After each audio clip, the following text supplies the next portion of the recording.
Hello everyone, it's James Looks Trains here and welcome back to Railway, and today I'm just unfortunately I found out that another one of my locomotives is broke.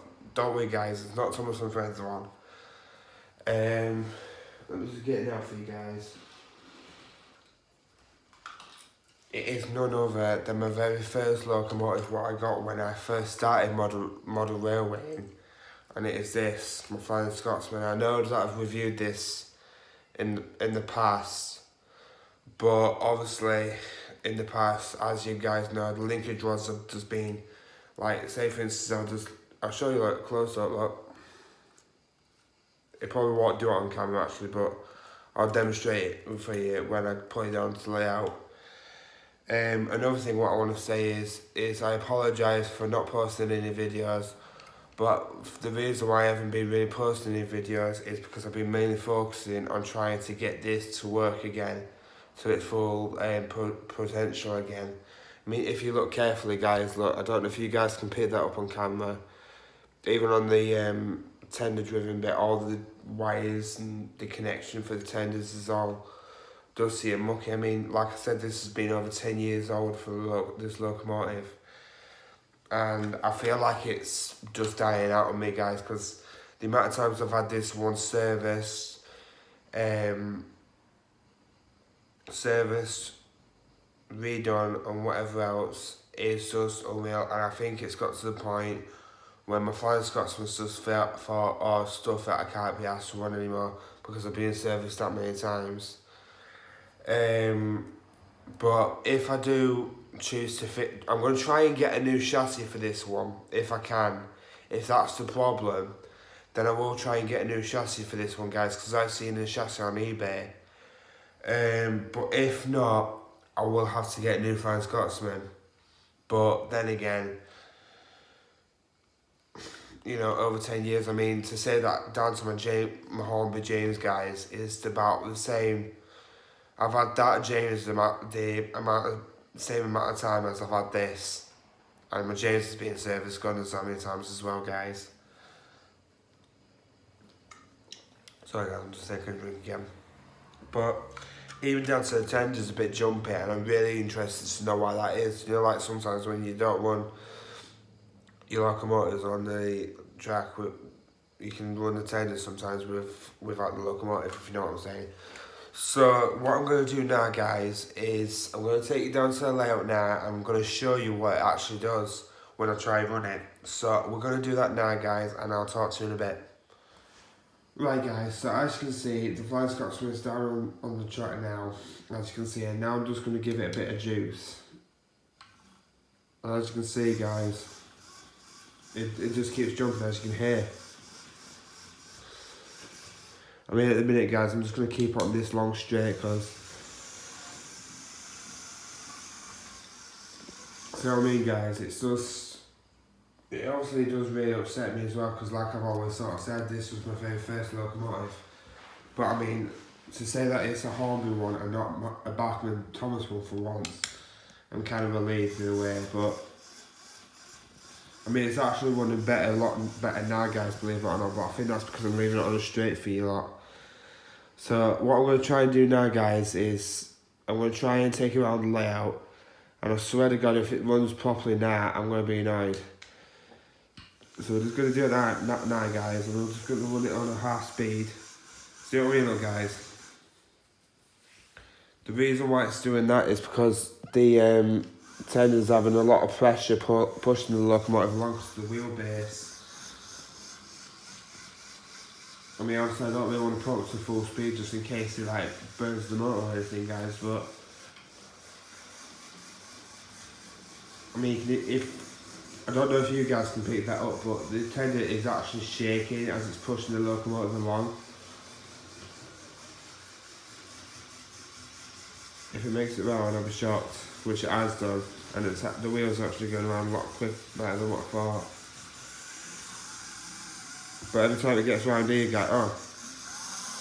So I mean, look guys, this is what it does look. Because obviously, like I just said to you about the wheelbase, is because obviously the wheelbase is just, you know, not working at the minute. I mean, if I can show you guys in a minute. In fact, what I'll do is I'll lower my tripod a bit more for you guys because for some reason my phone thing's playing up. You know, every time I let go of it, it just keeps wanting to tip up. But I'm just going to lower my phone thing for you guys so you can see what I mean. So, oops, see what I mean guys, every time I let go of my phone thing now. Right, so what I'm going to do now guys is I've just took the tender off as you've just seen. And this is the bit what I want your guys' help with if it does it again, because it did it as I want filming. If you look carefully guys, the wheels there are turning. If you look carefully, in fact let me just zoom in for you guys. There we go, that's better for you. I mean look, they'll turn for like a second but then they'll just like stop. Look, see what I mean? And that's what's actually like putting pressure on the motor. And I know people are going to be like, oh, but that might be because you're pushing it really weak. I mean, say for instance, if I push it like this, look, watch, guys, it will do it. But if you push a locomotive like that, the wheels should just turn, not a problem.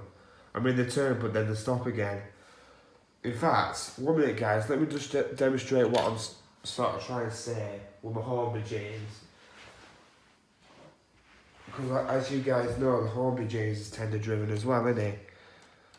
I know it's the Thomas and Friends locomotive again, guys, but obviously James is the other tender driven over tender engine driven locomotive I've got.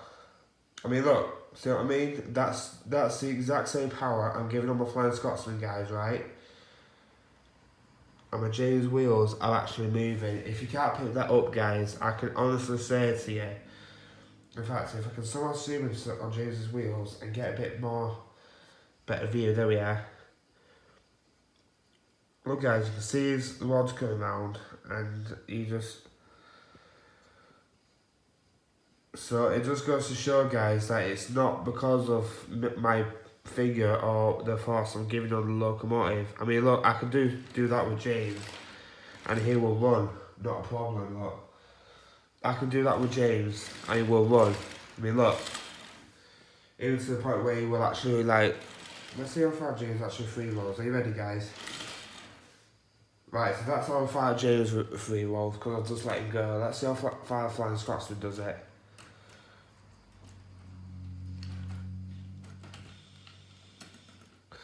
But yeah guys, I mean, I've had this Flying Scotsman since I was what, 13 and I'm now 24.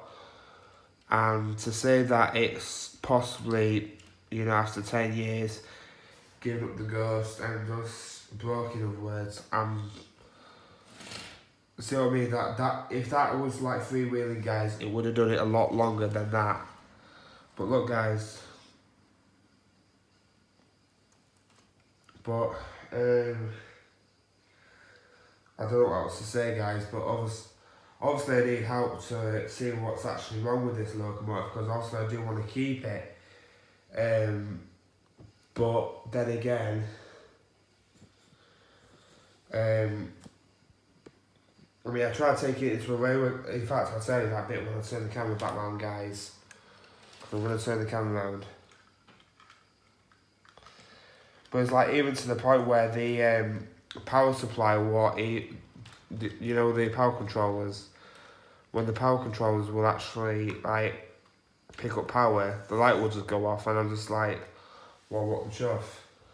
So let's just have one more run with it.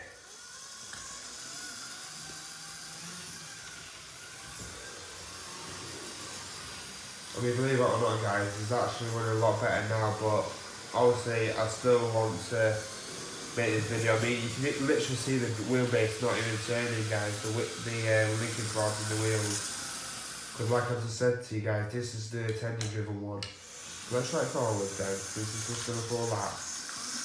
I mean look guys, that's doing it forward and all it keeps doing is wheel spinning.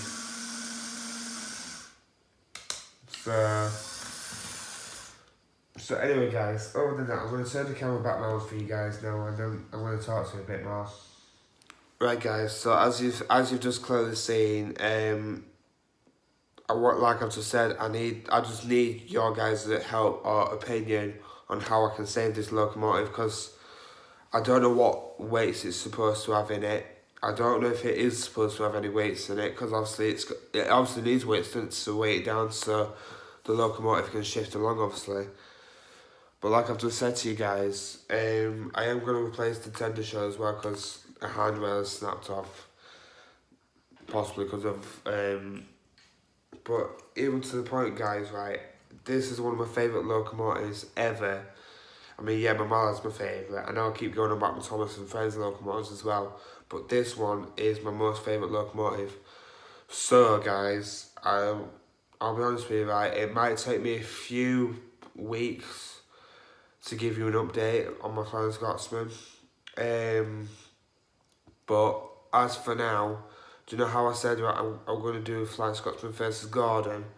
That video will have to be on hold, guys, until I can possibly get this fixed up and running properly again. I mean, you know, I paid 20 quid for it when I first got back into the hobby back in, when was it? 2017, when I got back into the hobby, guys. And I took it into the Barnsley shop, model shop, because back then they were actually doing like fit service and locomotives, but for some reason they don't do that anymore. And I paid 20 quid just to have a bit of fluff took out of that and to get all the wires sorted. But even down to the wire, look, guys, if you look carefully, that wire's loose. And I personally think that's what else is not applying enough power into the locomotive to make it go round. I mean, I am after another Flying Scotsman anyway, guys. I'm after an up-to-date version. Maybe one with the smoke deflectors on, but I'm gonna try and find a cheapish Flying Scotsman to do the custom of Thomas and Friends. So I mean, I was gonna do that one with this one, but obviously with this one being my first locomotive, I thought no, I better not. But at the end of the day, right, guys, I hope I can get it fixed. Just to let you lot know, all my Thomas locomotives at the minute are running perfectly fine. Well, personally, needs a bit of a service, but it's just a wheel clean. But other than that, guys, I think on Sunday I'm going to review my Silver Intercity, because I've actually been able to fix that up as well, guys. So stick around for that video, and please subscribe to my channel, and please hit the video with a like, and I hope you have a lovely day. And other than that, I haven't got anything else to say other than I guess I'll see you next time, guys, and thank you for watching. Alright then, see you later everyone, bye.